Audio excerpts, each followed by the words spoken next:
Às vezes, os desastres mais inesperados acontecem em lugares que ninguém imaginaria. No vídeo de hoje, um lago tranquilo de apenas 3,6 metros que parecia inofensivo se tornou de repente uma armadilha mortal, sugando uma plataforma inteira de petróleo para dentro dele. No segundo caso, uma fábrica em uma cidade pacata virou o centro de uma explosão devastadora e uma das maiores tragédias da história. Esses momentos não só marcaram a história com destruição, mas deixaram todo mundo se perguntando: como algo tão comum pode esconder um perigo tão extremo? Nesse vídeo, você vai conhecer essas duas histórias, que mostram como o inesperado pode estar mais próximo do que pensamos. Recomendo que abordem este conteúdo com discrição.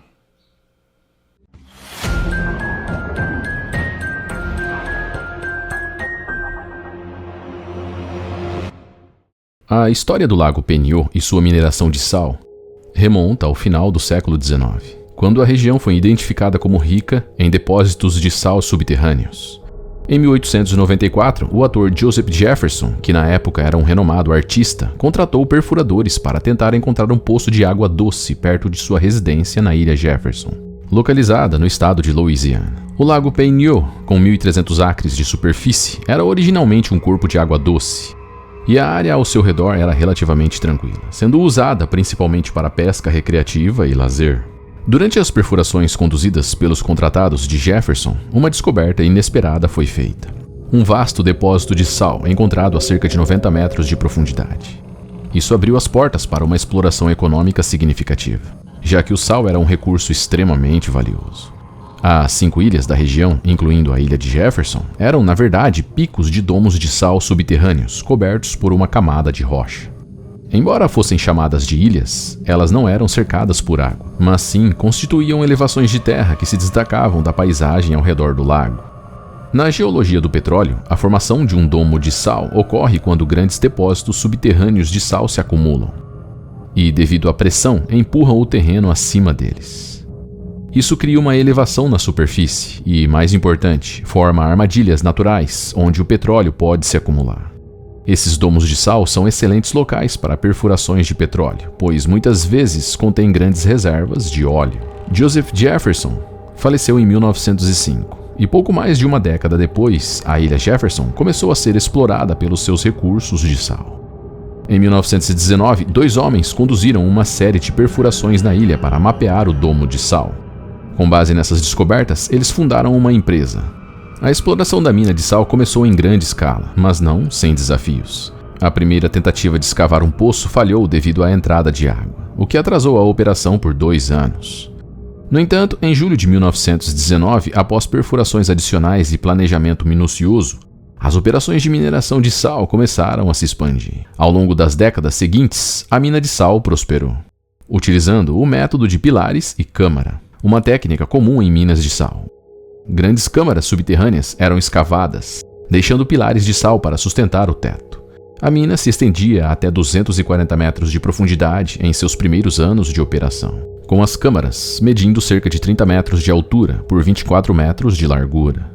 A produção cresceu rapidamente e na década de 1930 a mina estava produzindo mais de 200 mil toneladas de sal por ano. Nos anos subsequentes, a mina continuou a ser expandida. Em 1940, foi adicionado um novo nível de túneis a 300 metros de profundidade, utilizando uma técnica de escavação conhecida como método de encolhimento, que permitia a extração de sal em camadas horizontais. As câmaras deste novo nível, com 30 metros de altura e 20 metros de largura. Essas câmaras subterrâneas estavam alinhadas diretamente abaixo das câmaras do nível anterior, formando um vasto e complexo sistema subterrâneo. Em 1957, a Diamond Crystal adquiriu a mina e continuou a expandir suas operações. Durante os anos 1960, um novo nível foi adicionado a 396 metros de profundidade, seguido por outro a 457 metros na década de 1970. À medida que as operações avançavam, a mina empregava cerca de 290 trabalhadores e funcionava em 3 turnos de 8 horas por dia, 7 dias por semana. O sal extraído era transportado por barcaças através do canal Delcambre até a Baía Vermilion e eventualmente para o Golfo do México. Enquanto a mineração de sal continuava, outra atividade econômica começou a se desenvolver ao redor do Lago Peño, a exploração de petróleo e gás. Na década de 80, a Texaco estava expandindo suas operações de perfuração na área. A empresa obteve uma licença em 1980 que cobria toda a área do lago, permitindo-lhe explorar possíveis reservas de petróleo sob a superfície. Para realizar as perfurações, a Texaco contratou 2 empresas locais. Ambas as empresas foram encarregadas de perfurar 2 poços exploratórios no lago Penior, um localizado diretamente sob o lago e outro em terra firme, a cerca de 400 metros da margem do lago. A perfuração do poço sob o lago, em particular, era um desafio devido à sua localização sobre a água. Para acomodar essa dificuldade, a Wilson Drilling Corporation modificou uma plataforma de perfuração terrestre que pudesse ser usada sobre o leito do lago. A plataforma foi instalada em junho de 1980 e a perfuração começou oficialmente em novembro do mesmo ano. A localização exata da plataforma foi determinada por uma pesquisa geológica realizada em outubro de 1979. A perfuração deveria atingir uma profundidade de 2.400 metros.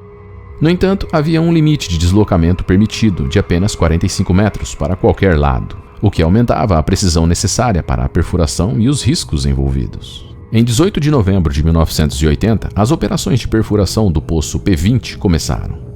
A equipe de perfuração operava em turnos de 12 horas e, inicialmente, o progresso foi promissor. Nas primeiras 10 horas, a perfuração atingiu 150 metros de profundidade. Na manhã do dia 19 de novembro, a perfuração continuava, mas logo surgiram os primeiros sinais de problemas. Uma das bombas de lama da plataforma falhou, forçando a desaceleração das operações. Em seguida, a 374 metros de profundidade, a broca ficou presa. A equipe tentou várias manobras para liberar a broca, mas sem sucesso.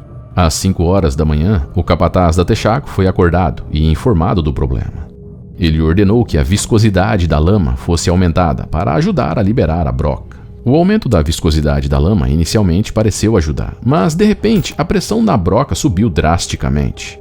A tensão na broca atingiu 108 toneladas, muito além do peso normal de 36 toneladas, e a plataforma começou a inclinar perigosamente. Às 5h45, a situação se agravou quando um som estranho foi ouvido na plataforma e a tensão na broca subiu para impressionantes 180 toneladas.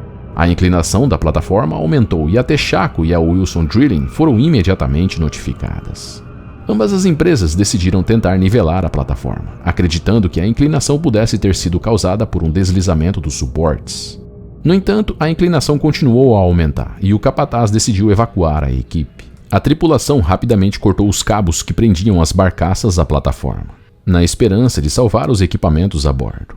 Por volta das 7h25 da manhã, a plataforma virou completamente e afundou no lago, desaparecendo completamente em um corpo d'água que, até então, tinha apenas 3,6 metros de profundidade, em seu ponto mais profundo. Para os observadores, a visão foi nada menos que surreal. Como uma plataforma tão grande poderia desaparecer em um lago tão raso? Enquanto isso, 48 trabalhadores estavam iniciando seu turno nas profundezas da mina de sal. Nenhum deles sabia que, enquanto começavam seu dia de trabalho, um desastre de grandes proporções estava prestes a atingir a mina. Por volta das 8 da manhã, os trabalhadores estavam distribuídos pelos diversos níveis da mina, sendo que alguns se encontravam a mais de 450 metros abaixo da superfície. No nível de 396 metros, o eletricista Junius Gadsden percebeu uma torrente de água, de quase 1 metro de altura, vindo em sua direção. Ele imediatamente soou o alarme e a evacuação da mina começou. No nível de 457 metros, Wilfred Johnson subiu para investigar a inundação e logo foi forçado a fugir, pois a água continuava a subir rapidamente. A evacuação da mina foi realizada de forma exemplar, com todos os trabalhadores sendo resgatados por elevadores ou por caminhões, que recolheram os mineiros nas áreas mais profundas. Por volta das 9 da manhã, todos estavam em segurança na superfície. Incrivelmente, ninguém perdeu a vida, nem na plataforma de perfuração. O que se seguiu foi ainda mais surreal. Um redemoinho de mais de 400 metros de diâmetro se formou na superfície do lago, engolindo tudo em seu caminho. Um rebocador, diversas barcaças e 2 plataformas de petróleo da Texaco foram sugadas para dentro do abismo. Enquanto 2 pescadores que estavam no lago conseguiram, milagrosamente, escapar ilesos ao remar freneticamente para a margem. Nas 3 horas seguintes, o lago inteiro foi drenado para dentro da mina de sal. O fluxo normal do canal Del Cambre, que geralmente drenava o lago para a Baía Vermilion e posteriormente para o Golfo do México, foi invertido. A água salgada do Golfo começou a fluir de volta para o lago, criando uma cachoeira temporária de 50 metros de altura, a maior já registrada em Louisiana. Esse fenômeno continuou por vários dias, até que a pressão da água se estabilizou. Durante esse período, o poço de ventilação da mina se transformou em um canhão de lama, expelindo grandes quantidades de ar comprimido e lama para a superfície, cobrindo a área ao redor com detritos.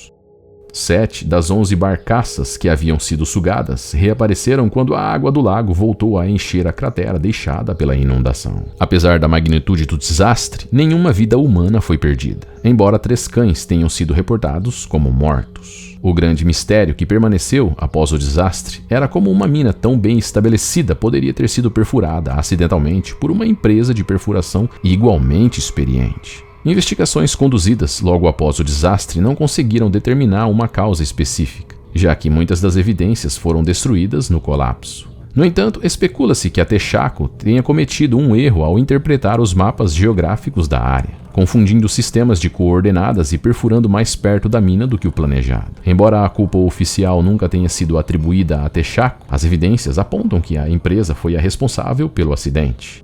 Isso ficou claro quando a Texaco e seus contratados pagaram $32 milhões à Diamond Crystal Salt Company e mais $14 milhões em indenizações ao jardim botânico local, que também foi gravemente danificado pela inundação. Outro impacto significativo do desastre foi no ecossistema local. A água salgada trazida do Golfo do México alterou permanentemente a salinidade do lago Penior, mudando a composição biológica da região e afetando a fauna e a flora aquáticas. Em 21 de setembro de 1921, uma das maiores tragédias industriais da Europa ocorreu na cidade de Oppau, na Alemanha, com uma explosão devastadora na fábrica de BASF. Essa explosão mudou para sempre a percepção sobre os perigos da manipulação de substâncias químicas em grandes quantidades. Fundada em 1865, a BASF é uma das antigas e maiores empresas químicas do mundo. Inicialmente voltada para a produção de álcalis, ácidos e outros produtos químicos usados em indústrias como o da tintura. A BASF rapidamente expandiu suas operações ao longo dos anos, diversificando sua produção para incluir fertilizantes químicos para fotografia, vestuário e até mineração. Em 1911, a BASF inaugurou sua fábrica em Oppau, localizada nas margens do rio Reno, ao norte de Ludwigshafen, Alemanha. Com mais de 8 mil funcionários, a fábrica de Oppau era uma das maiores instalações da empresa, produzindo fertilizantes como sulfato de amônio e cloreto de potássio. Esses fertilizantes eram essenciais para a agricultura, especialmente após a Primeira Guerra Mundial, quando a Alemanha enfrentou bloqueios aliados que dificultaram o acesso a recursos essenciais. No entanto, durante a guerra, com o aumento da demanda por explosivos, a fábrica também começou a produzir nitrato de amônio, um componente-chave tanto para a fabricação de explosivos quanto de fertilizantes. O nitrato de amônio foi utilizado em grande escala devido à escassez de enxofre, que era necessário na produção de munições. Após a guerra, a produção e o armazenamento de fertilizantes tornaram-se ainda mais cruciais para a reconstrução da Alemanha. No entanto, o nitrato de amônio, embora extremamente útil, era também potencialmente perigoso, devido à sua natureza explosiva. Para contornar esse problema, os químicos da BASF criaram uma mistura que acreditavam ser mais segura. Uma combinação 50-50 de nitrato de amônio e sulfato de amônio, conhecida como sal misto. Essa mistura foi considerada estável e inerte após testes, e os trabalhadores da fábrica foram informados de que era segura para armazenamento e manuseio. No entanto, o nitrato de amônio é higroscópico, o que significa que absorve facilmente a umidade do ar. Isso criava grandes blocos solidificados de material nas enormes pilhas de fertilizante armazenadas nos silos da fábrica. Os trabalhadores da BASF enfrentavam um grande problema. O sal misto solidificado, como o nitrato de amônio, tendia a se compactar e a endurecer.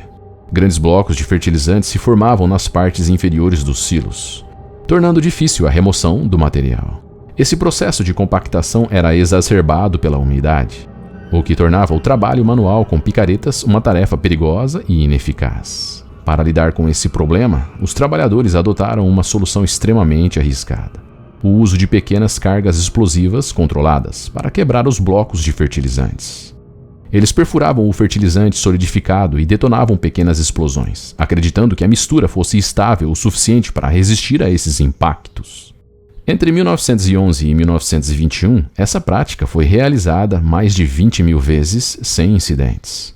o que levou a uma falsa sensação de segurança. Os trabalhadores e supervisores acreditavam que a mistura não representava perigo, mas tudo mudou numa manhã de setembro. Na manhã de 21 de setembro, por volta das 7h30, uma enorme explosão destruiu o silo 110, que continha cerca de 4.500 toneladas de nitrato de amônio misturado com sulfato de amônio.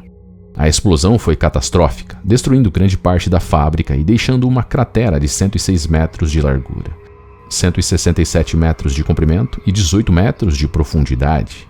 A explosão não apenas destruiu a fábrica, mas também devastou a pequena cidade de Opal, localizada a menos de 1 quilômetro da fábrica. Cerca de 80% dos edifícios da cidade foram destruídos ou severamente danificados.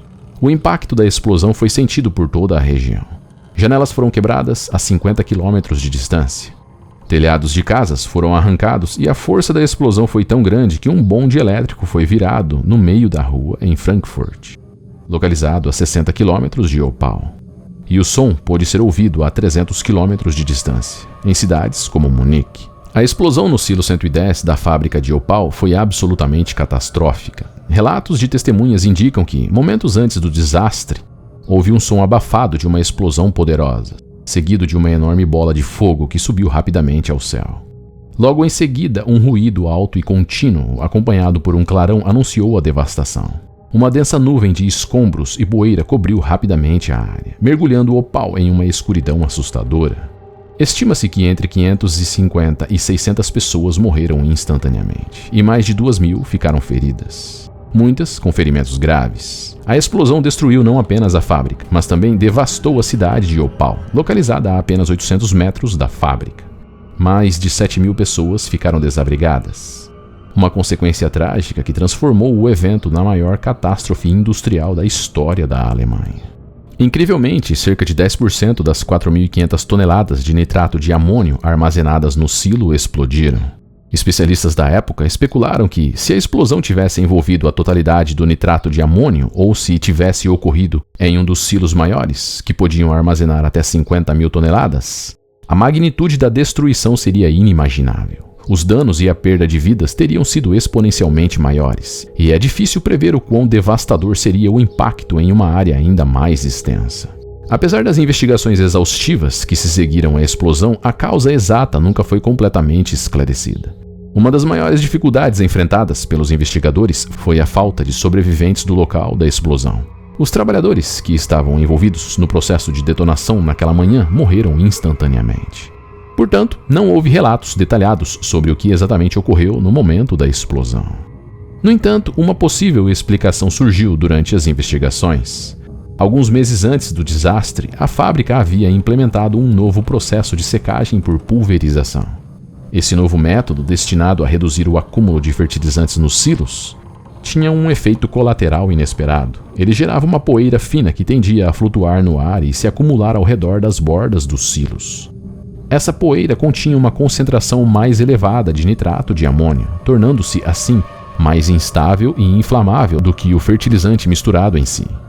Embora essa poeira representasse apenas 0,1% da massa total armazenada, especula-se que, na manhã da explosão, os exploradores colocaram as cargas explosivas em uma área onde essa poeira havia se acumulado. Acredita-se que a detonação da explosão controlada tenha inflado essa poeira, desencadeando uma reação em cadeia que resultou na explosão de parte do silo. Após a explosão de Opal, a BASF suspendeu a produção de nitrato de amônio por mais de 40 anos, só retomando sua fabricação quando novos agentes anti-aglomerantes foram desenvolvidos, tornando o processo de produção e armazenamento muito mais seguro. A fábrica de Opal foi reconstruída e continuou suas operações, crescendo e se tornando uma das maiores plantas químicas do mundo, empregando cerca de 33.000 pessoas atualmente. A tragédia de Opal, no entanto, está longe de ser um evento isolado. Explosões relacionadas ao armazenamento inadequado de nitrato de amônio continuaram a ocorrer ao longo da história, incluindo o famoso desastre de Texas City, em 1947, que resultou na morte de quase 600 pessoas. E o mais recente desastre em Beirute, em 2020, que matou mais de 200 pessoas e destruiu parte da capital libanesa.